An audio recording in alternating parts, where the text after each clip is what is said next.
Hello everyone. आज की इस क्लास में आप सभी का स्वागत है।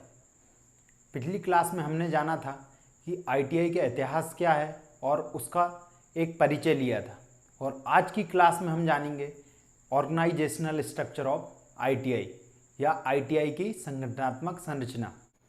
तो सबसे पहले यह सवाल उठता है कि संगठनात्मक संरचना क्या होती है।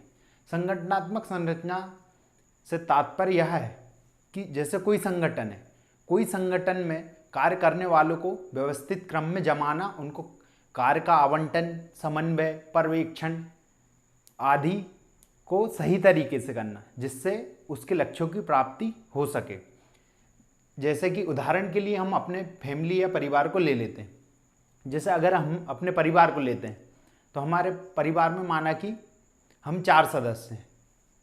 पिताजी हमारे, माताजी, एक भाई और एक बहन, जिसमें भाई बड़ा है और बहन छोटी है।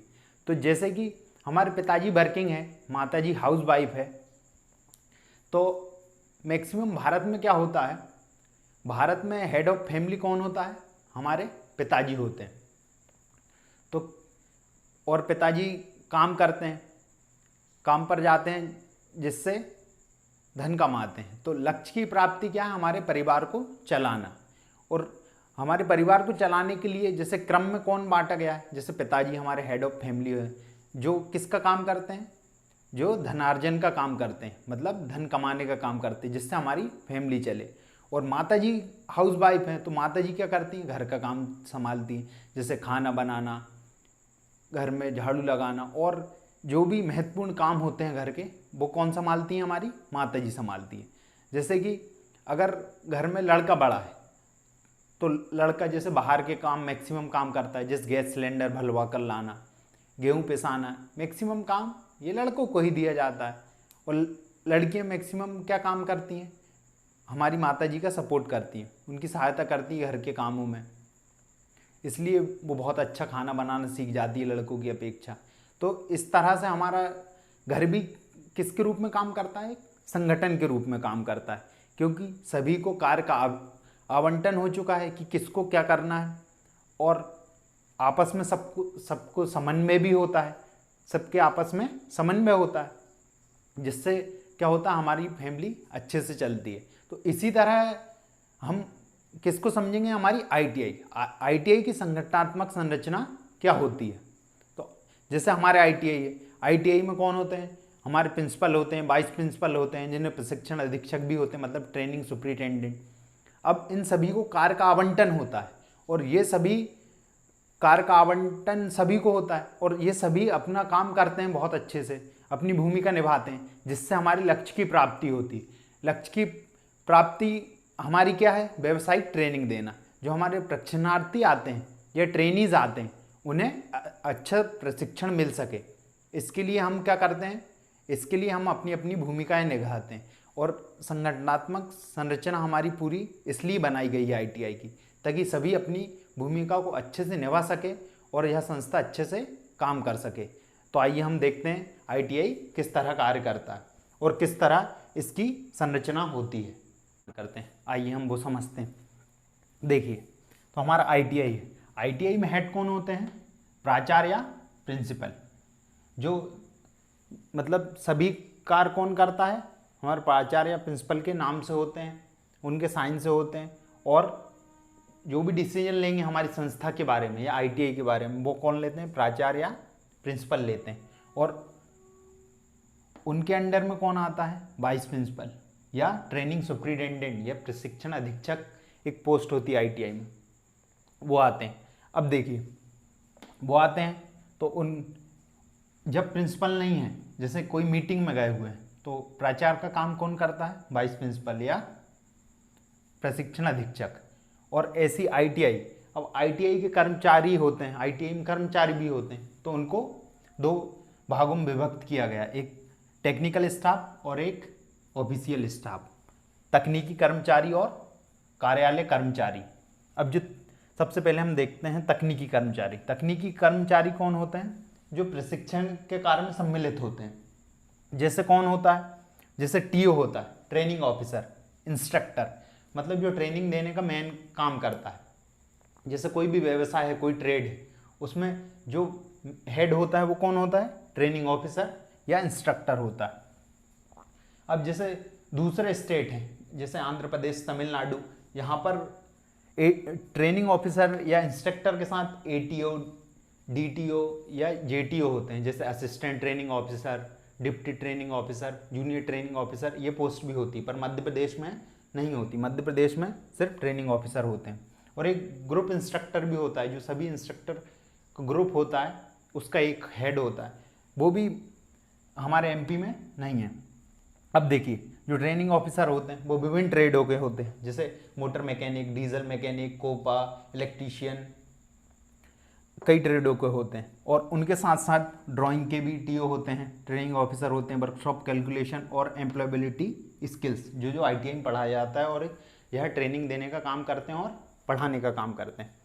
अब उसके बाद हम किस पे आते हैं? ऑफिशियल स्टाफ या कार्यालय कर्मचारी। और ये किसका काम करते हैं? ये प्रशासन का काम देखते हैं। जैसे ऑफिस असिस्टेंट होता है, तो ऑफिस असिस्टेंट, क्लर्क में ग्रेड 1 और ग्रेड 2 होते हैं, क्लास 4 कर्मचारी, चतुर्थ श्रेणी कर्मचारी होते हैं। तो अब इन सब का काम क्या होता है? जैसे ऑफिस असिस्टेंट है, वो ऑफिस का सारा काम देता है कि कैसे मैनेज करना। क्लर्क होते हैं जो भी आर्थिक, जैसे कोई भी बिल बनाना है, हमारी सैलरी लगाना, ये किसका काम होता है? क्लर्क का काम होता है। जैसे यूडीसी और एलडीसी आपने सुना ही होगा, अपर डिवीज़न क्लर्क और लोअर डिवीज़न क्लर्क। और फोर्थ क्लास कर्मचारी या चतुर्थ श्रेणी कर्मचारी में कौन आते हैं? जैसे वॉचमैन हो गया, गार्ड हो गए, स्वीपर हो गए, ये काम करते हैं। और इनके साथ साथ कार्यालय कर्मचारी में और कौन आता है? स्टोर कीपर आते हैं। मतलब कि जो भी प्रशिक्षण देने के लिए सामग्री आती है वो किस में रखी जाती है? पहले स्टोर में, तो उसके लिए स्टोर कीपर होते हैं। पीईटी होते हैं, पीईटी मतलब फिजिकल एजुकेशन टीचर, जो हमारे फिजिकल एजुकेशन के लिए टीचर होते हैं। हॉस्टल इंचार्ज होते हैं, अगर जैसे आईटीआई में हॉस्टल होते हैं बच्चों के लिए, तो उनके इंचार्ज होते हैं। ये भी किस में आते हैं? कार्यालय कर्मचारी में आते हैं। तो इस तरह हमारा आईटीआई एक संगठन के तौर पे काम करता है, और ये सभी क्रम में व्यवस्थित हैं। देखिए कैसे प्राचार्य, उप प्राचार्य, फिर स्टाफ को बांटा गया है, फिर उसमें ट्रेनिंग ऑफिसर आते हैं, इसमें ऑफिशियल असिस्टेंट, क्लर्क और क्लास 4 एम्प्लॉय। तो ये क्या हो गई? हमारी आईटीआई की संगठनात्मक संरचना हो गई। अब जैसे हम मध्य प्रदेश की बात कर रहे हैं, तो ये हमारी संगठनात्मक संरचना पढ़ ली। इसके साथ हम एडिशनल में थोड़ा और जान लेते हैं जो हमारे लिए महत्वपूर्ण है। अब माना कि हमारी एक आईटीआई है, एक ज़िले में बहुत सारी आईटीआई होती हैं, और जैसे 2-3 ज़िले हो गए तो उनको मिलाकर और बहुत सारी आईटीआई हो जाती है। तो ऐसी कई ज़िलों की आईटीआई को पूरा कौन देखता है?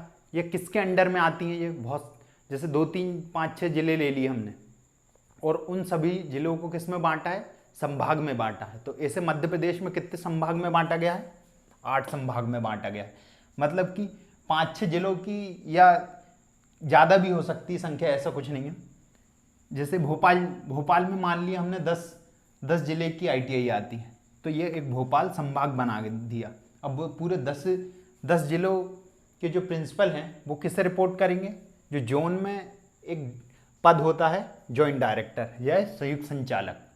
तो अब जो भोपाल के अंतर्गत जितने भी ज़िले आएंगे और उनकी सभी आईटीआई किसके अंतर्गत आएंगी? जो भोपाल के जॉइंट डायरेक्टर हैं या संयुक्त संचालक हैं। तो ऐसे मध्य प्रदेश में कितने संभाग हैं या जोन हैं? 8 हैं। भोपाल, इंदौर, उज्जैन, ग्वालियर, बालाघाट, जबलपुर, रीवा और सागर। मध्य प्रदेश के 52 जिलों को 8 संभागों में बांटा गया है। किसके लिए? वोकेशनल ट्रेनिंग के लिए या आईटीआई के लिए। अब देखिए, अब जो जोन है या संभाग है, ये किसके अंडर में आते हैं? ये आते हैं डायरेक्टरेट ऑफ स्किल डेवलपमेंट या कौशल विकास संचालय। यह पूरे मध्य प्रदेश में जितनी भी आईटीआई हैं और जितने ज़िलों में भी आईटीआई हैं, उन सबका हेड कौन होता है? डायरेक्टरेट ऑफ स्किल डेवलपमेंट, संयुक्त विकास संचालय। और इसके हेड कौन होते हैं? डायरेक्टर होते हैं। और वर्तमान में कौन है?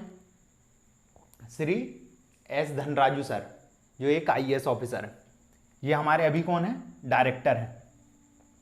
और ये पूरे मध्य प्रदेश में जो वोकेशनल ट्रेनिंग को देखता है वो कौन देखता है? Directorate of skill development. मतलब इसके अंतर्गत पूरी वोकेशनल ट्रेनिंग आती है, पूरी ITI आती है।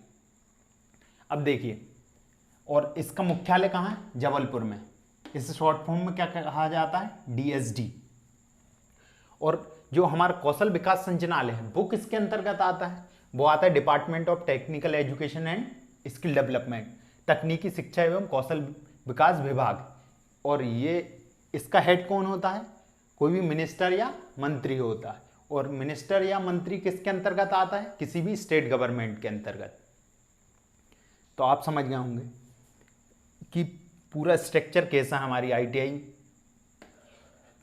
किसके अंतर्गत आती है और ITI के अंतर्गत क्या क्या आता है। एक बार हम पुनः इसका रिवीजन कर लेते हैं कि अब हम स्टार्टिंग से देखते हैं। देखिए, माना कि एक स्टेट गवर्नमेंट है, मध्य प्रदेश की स्टेट गवर्नमेंट है, उसके अंतर्गत एक डिपार्टमेंट होता है, department of technical education and skill development, जिसके हेड कौन है? मिनिस्टर या मंत्री होते हैं। अभी कौन है? श्रीमती यशोधरा राजे सिंधिया जी हैं। अभी हमारी तकनीकी शिक्षा एवं कौशल विकास विभाग की मंत्री कौन है? यशोधरा राजे सिंधिया। अब देखिए, ये डिपार्टमेंट है कौशल विकास, इसके अंतर्गत क्या आते हैं? बहुत सारे संचालनालय आते हैं, जैसे हमारा PEB हो गया, व्यापम हो गया, क्रिप्स हो गया, अब क्या बोलते हैं, तकनीकी शिक्षा संचालनालय भी आता है, कौशल विकास संचालनालय भी आता है। तो बहुत सारे संचालनालय आते हैं। जैसे तकनीकी शिक्षा देना है तो उसके लिए तकनीकी शिक्षा या technical education, directorate of technical education आता है। तो वो टेक्निकल एजुकेशन के लिए, पर वोकेशनल ट्रेनिंग के लिए क्या बनाया गया है? डायरेक्टरेट ऑफ स्किल डेवलपमेंट को बनाया गया है। जो मेन हेड के रूप में कार्य करता है वोकेशनल ट्रेनिंग के लिए, वो कौन करता है? Directorate of skill development. और इसके अंतर्गत जो मध्य प्रदेश है उसमें ITI को कितने जोन में बांटा गया? 8 जोन में बांटा गया। और इसके हेड कौन होते हैं? Joint director. और DSD के हेड कौन थे? संचालक थे। ये संचालक होते हैं। और संचालक के हेल्प के लिए एडिशनल डायरेक्टर, जॉइंट डायरेक्टर, अन्य डायरेक्टर भी होते हैं। उसके बाद इसके अंडर में आते हैं जोन में जॉइंट डायरेक्टर या संयुक्त संचालक। और ये कितने जोन में बांटा गया मध्य प्रदेश के 52 जिलों को? 8। भोपाल, इंदौर, उज्जैन, ग्वालियर, बालाघाट, जबलपुर, रीवा और सागर। और इन जोन में क्या आती है? ITI आती है, विभिन्न जिलों की ITI आती है। और ITI के हेड कौन होते हैं? प्रिंसिपल या प्राचार्य। और उसके अंतर्गत कौन आते हैं? वाइस प्रिंसिपल या ट्रेनिंग सुपरिटेंडेंट। और ITI के जो कर्मचारी है उन्हें कितने भागों में बांटा गया? 2, टेक्निकल स्टाफ और ऑफिशियल स्टाफ। टेक्निकल स्टाफ में कौन कौन आता है? ट्रेनिंग ऑफिसर या इंस्ट्रक्टर, और जो विभिन्न ट्रेडों के ड्राइंग वर्कशॉप, एम्प्लॉयबिलिटी स्किल्स वगैरह का होते हैं। और ऑफिशियल स्टाफ में किसे बांटा गया है? ऑफिशियल स्टाफ में office assistant, clerk and class 4 employ.